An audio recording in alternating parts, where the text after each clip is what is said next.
Hi friends. మా పక్కింట్లో ఉండే సుచిత్ర అనే ఒక మధ్యతరగతి అమ్మాయి తన భర్తతో కలిసి దాంపత్య జీవితాన్ని సరిగ్గా అనుభవించలేక బాధపడుతూ ఎంతగానో దుఃఖిస్తున్న తరుణంలో నేను ఆవిడకు ధైర్యం చెబుతూ అండగా నిలబడటమే కాకుండా ఆవిడ దుఃఖాన్ని ఏ విధంగా అయితే పూర్తిగా పోగొట్టి నా గొప్ప మనసును చాటుకున్నానో ఈరోజు కథలో నేను మీకు తెలియజేస్తున్నాను. ఇంకా నా పేరు వచ్చేసి హర్షవర్ధన్. నా వయసు 32 సంవత్సరాలు. నేను సొంతంగా బిల్డింగ్ కాంట్రాక్ట్ పనులను ఒప్పుకొని చేయిస్తూ ఉంటాను. ఇంకా అసలు కథ విషయానికి వస్తే, మా పక్కింట్లో సుచిత్ర మరియు శ్రీనివాసన్ అనే ఒక మొగుడు పెళ్ళాల జంట అయితే ఉంది. శ్రీనివాసన్ ఎప్పుడు చూసినా బిజినెస్ పనుల మీద ఊర్లు తిరుగుతూ ఉండేవాడు. ఇంకా తన భార్య పేరు సుచిత్ర. తను ఒక హౌస్ వైఫ్. తన వయసు ఇంచుమించుగా ఒక 30 సంవత్సరాల వరకు ఉండవచ్చు. చూడటానికి మాత్రం చాలా అందంగానే ఉండి బాగానే ఉంటుంది. కానీ తన శరీర సౌష్ఠవం మాత్రం మంచి కండపట్టిన క్యారెట్ హల్వాలా నిగనిగలాడుతూ ఉంటుంది. అయితే సుచిత్ర శ్రీనివాసన్కి పెళ్ళయ్యి 10 సంవత్సరాలు గడుస్తున్నప్పటికీ కూడా దాంపత్య జీవితం విషయంలో సుచిత్ర తన భర్త ప్రవర్తన కారణంగా సంతృప్తిగా అయితే లేనే లేదు. అందువలన వాళ్ళు ఎప్పుడు చూసినా ఏదో ఒక విషయంలో గొడవ పడుతూనే ఉండేవారు. అయితే వాళ్ళు పడే గొడవ చినికి చినికి గాలివానలా మారి ఆ శబ్దాలు పక్కింట్లో ఉండే మా వరకు కూడా వినబడుతూ ఉండేవి. అయితే ఒకరోజు వాళ్ళ ఇంట్లో జరిగే కష్టసుఖాలు అన్నిటినీ కూడా మా ఆవిడతో చెప్పి తాను బాధపడుతూ ఉండగా ఆ మాటలను దొంగచాటుగా వింటున్న నాకు చాలా బాధగా అయితే అనిపించింది. అదేవిధంగా కూసింత ఆశ్చర్యాన్ని కూడా కలుగజేసింది. ఎందుకు అంటే, అంత అందమైన పెళ్ళాం ఇంట్లో ఉండగా ఏమీ పట్టలేనట్టుగా ఎలా ఉంటాడబ్బా వాళ్ళ ఆయన అని నాకైతే అనిపించింది. బహుశా ఎవడి పెళ్ళాం వాడికి నచ్చదేమో, అందుకేనేమో మా మగవాళ్ళందరూ కూడా ఎదురుగా ఉండే మా భార్యలను కాకుండా పక్కపక్క ఇళ్లల్లో ఉండే పరాయి వాళ్ళ భార్యల వైపు ఎక్కువగా ఆకర్షితులు అవుతూ ఉంటామని నా మనసులో నేనే అనుకోసాగాను.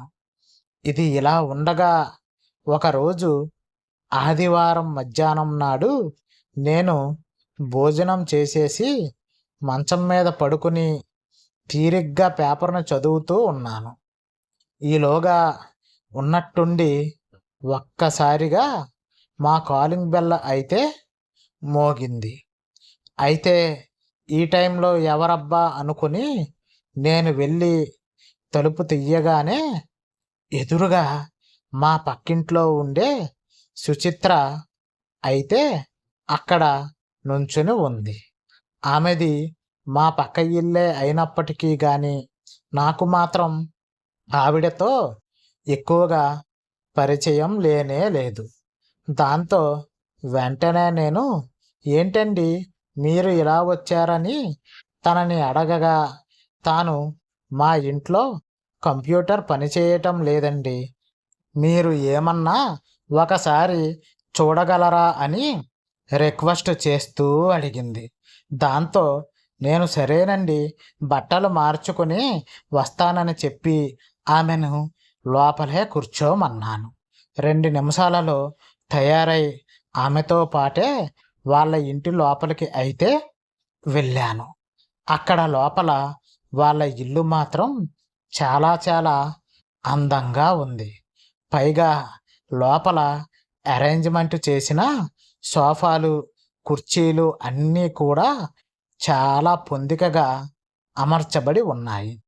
వెంటనే తాను నేరుగా వాళ్ళ బెడ్రూమ్లోకి అయితే నడవసాగింది.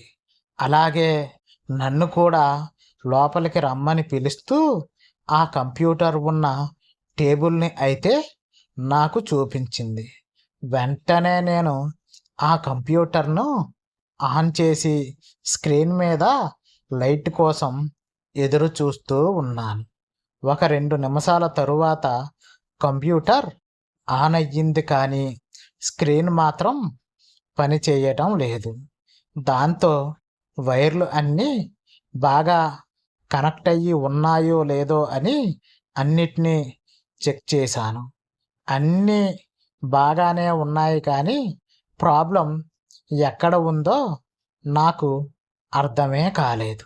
దాంతో బహుశా మానిటర్ కానీ పాడయ్యి ఉండవచ్చు అని తనతో చెప్పాను. అలా మొదలైన మా పరిచయం రోజురోజుకి మరింతగా పెరగసాగింది.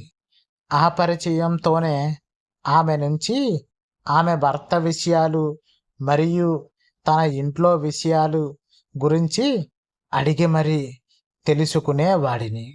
అయితే తన భర్త తనను అస్సలు పట్టించుకోడని నాతో చెప్పుకుని బాధపడింది పాపం సుచిత్ర. అప్పుడే నాకు అర్థమయ్యింది, తనకి ఓదార్పును మించిన మరొకటి ఏదో కావాలి అని. దానికోసం తన శరీరం ఎంతగానో ఉబలాట పడిపోతుంది అని తన మాటల ద్వారా నేను అర్థం చేసుకున్నాను.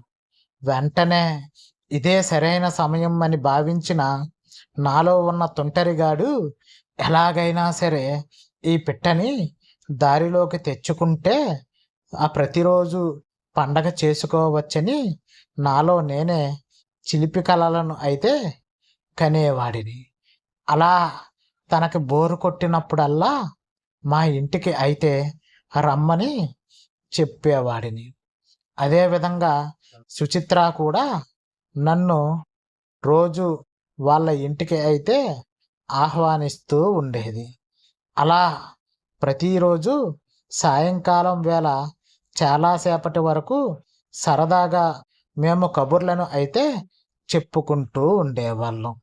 అలా మా మధ్య ఏర్పడిన ఆ సాన్నిహిత్య సంబంధం కాస్త నెమ్మదిగా మా ఇరువురి మధ్య ఆ చిలిపి పనిని చేయటానికి అయితే ప్రేరేపించసాగింది.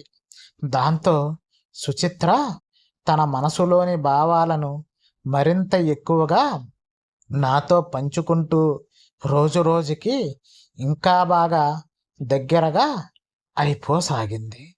అలా ఉన్నట్టుండి ఒకరోజు రాత్రివేళ సుచిత్ర నాకు ఫోన్ చేసి వాళ్ళ ఇంటికి డిన్నర్కి అయితే నన్ను ఇన్వైట్ చేసింది. దాంతో ఆఫీసు నుంచి రాగానే చాలా బాగా నీట్గా తయారై వాళ్ళ ఇంటికి అయితే బయలుదేరి వెళ్ళాను. అలా ఆ రాత్రిపూట వాళ్ళ ఇంటికి వెళ్ళిన నేను ఆమెను చూసి ఒక్కసారిగా కొంగు తిన్నాను. ఎందుకంటే అప్పటికే తాను ఒక లేత పలుచని నైటీని ధరించి చాలా అందంగా దగదగా మెరిసిపోసాగింది.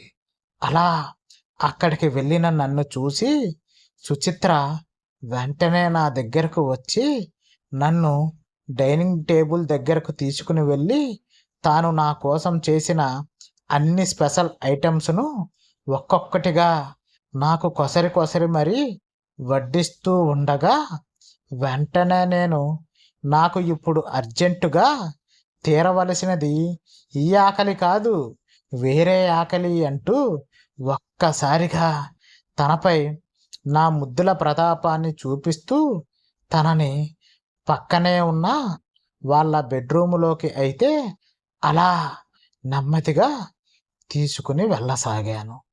అలా ఆ రోజు చాలా రోజులుగా మాకు ఒకరిపై ఒకరికి ఉన్న ఆ చిలిపి ఇష్టాన్ని ఆ పూట మేము తనివి తీరా ఒకరికి ఒకరం పూర్తిగా అర్థం అయ్యేలా చేసుకోసాగాము. పైగా దానికి తోడు సుచిత్ర కూడా నాకు అడ్డు ఆపు ఏమీ చెప్పకుండా పూర్తిగా సహకరించసాగింది.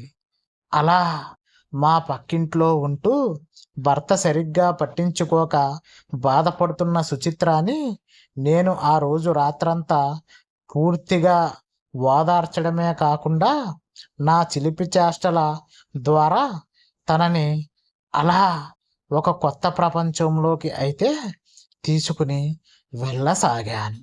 ఇట్లు మీ హర్షవర్ధన్.